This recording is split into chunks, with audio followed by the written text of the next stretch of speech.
That's what it means. We'll talk about mutual funds, markets. We'll talk about managed funds is one of the ways you can invest in various asset classes, build a portfolio, whether you're doing FX managed funds or you're doing basically equities or a hybrid of both debt and equity. So you can all come in different shapes and sizes and quite a number of them. Yes, last year was a bit very hot weather for the Nigerian stocks. So what's the state of the mutual funds? Let's get a view of someone who's in that sector who understands what it means to have a managed fund. Jolomi Odonghanro is associate and team lead for research at Afrinvest. Is live to us from the Nigerian Stock Exchange, our studios downtown. Jolomi, good morning. It's good to have you on the program. Good morning, Bosun. Thank you. So, give us a bit of a highlight of the mutual funds market last year, as we saw a very active debt market, but a very negative equity side. Yeah. So, I mean, in Nigeria, we have quite an array of choices when it comes to mutual funds. On the mutual funds front, you have equity mutual funds, you have bond mutual funds, you have mutual funds that that invest in money market instruments, and like you said, you also have hybrid funds, balanced funds that invest across asset classes. On the equity side, the performances of the mutual funds is actually not bad, outperforming the market in quite a few cases. I mean, this is not unsurprising given that mutual funds are actively traded. So the fund manager has the leeway to go ahead and invest across to fundamentals, or invest based on market trends or any speculative opportunities he sees in the market. And so what you find is that most of the equities mutual funds in the market generally outperformed the market, the stock exchange for the year. But obviously still negative. I mean, the general bearish sentiment of the market still weighed heavily on returns in the year. Yeah. On the money market side, what you find is that the average yield that most of them were offering was about 12 to 13%, which is fair for mutual funds. I mean, it's for a money market mutual fund or a debt mutual fund, the average investor typically doesn't have the access to the market to go and invest in a lot of securities that typically go from finance houses that arrange these deals to other finance houses to invest.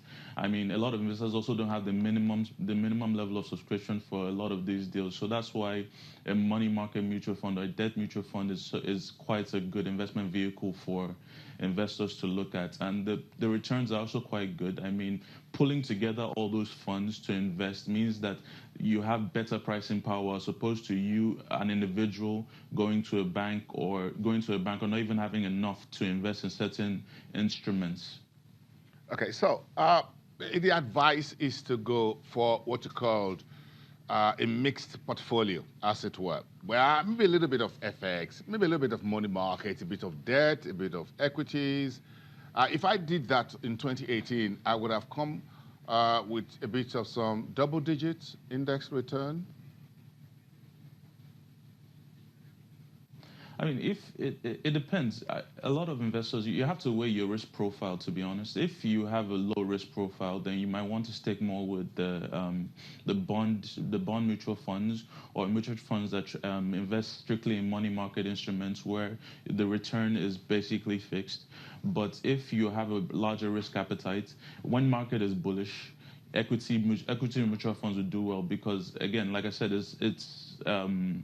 it's actively managed. So managers take advantage of opportunities that you as an individual investor cannot always be in the market to take advantage of, or maybe at some point there's information asymmetry where you don't have the information the manager has, and you can't make those decisions in the sort of time frame the manager will. So, I mean, at the end of the day, the benefits of a mutual fund far away individual investment in our opinion. So who do we recommend managed funds for? New investors, or the baby boomers, or those who are well-heeled, well-experienced in market investment?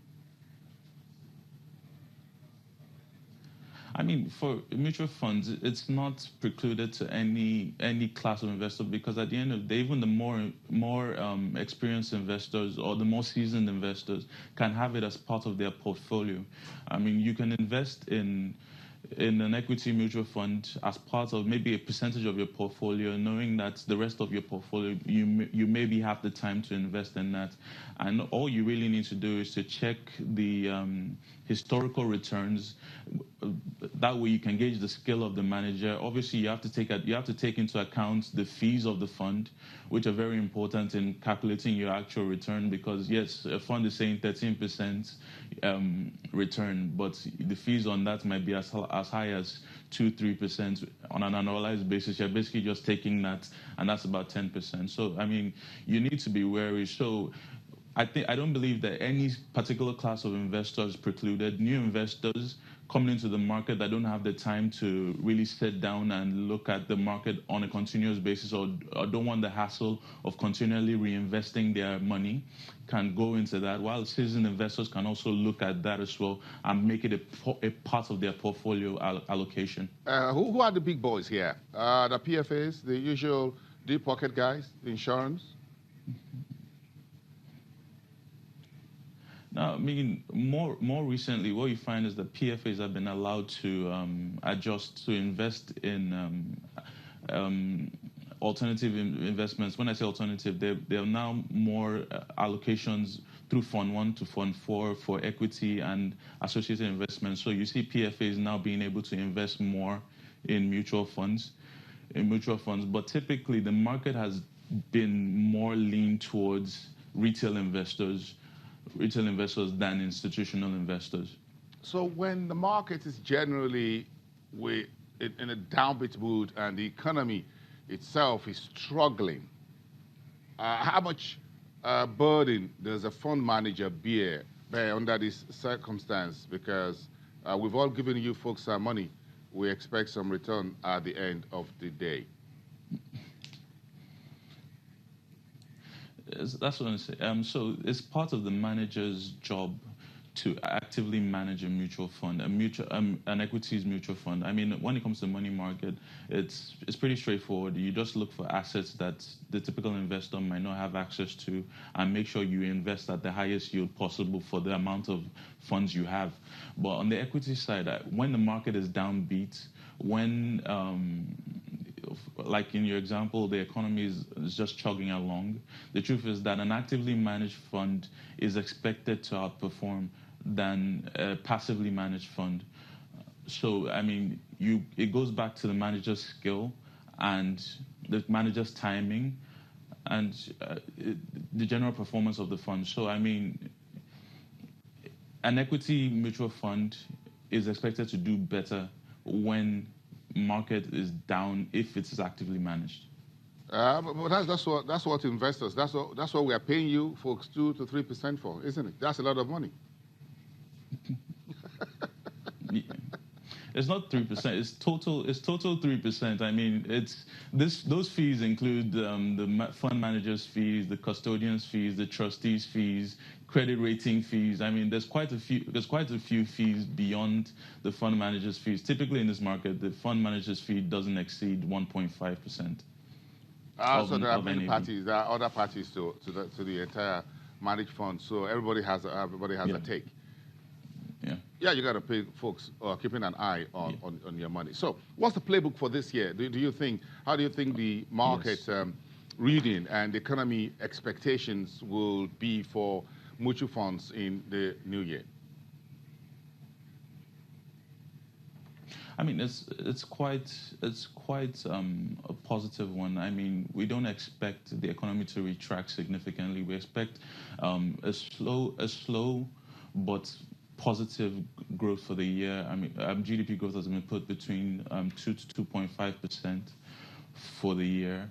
And equities, we also expect equities to look up. I mean, the major drag to the equities market in recent times has been the political risk driving capital flow reversals. Once we make it past that point, with the economy moving forward and with policy direction also positive, what you will find is that foreign investors should come back into the market. That should also drive domestic participation. And all of these things tend to bode well for the equities market. You add to that the possibility of new listings, stable macroeconomy. All of these things are positive, and so mutual funds will do well. So, I mean, it's about ensuring that you are in a position or in a fund that you know or have assessed that has the niche to take advantage of market opportunities as they come. I mean, for the first half of the year, I would expect more investments into money markets, mutual funds than equity mutual funds, but there should be a reallocation in the second half of the year, provided that we move past this risks on the horizon. Okay, well said, well said. Thank you very much, Jolomi Odonghanro, associate and team lead in terms of research at Afrinvest, one of the investment bank and securities trading firm on our markets.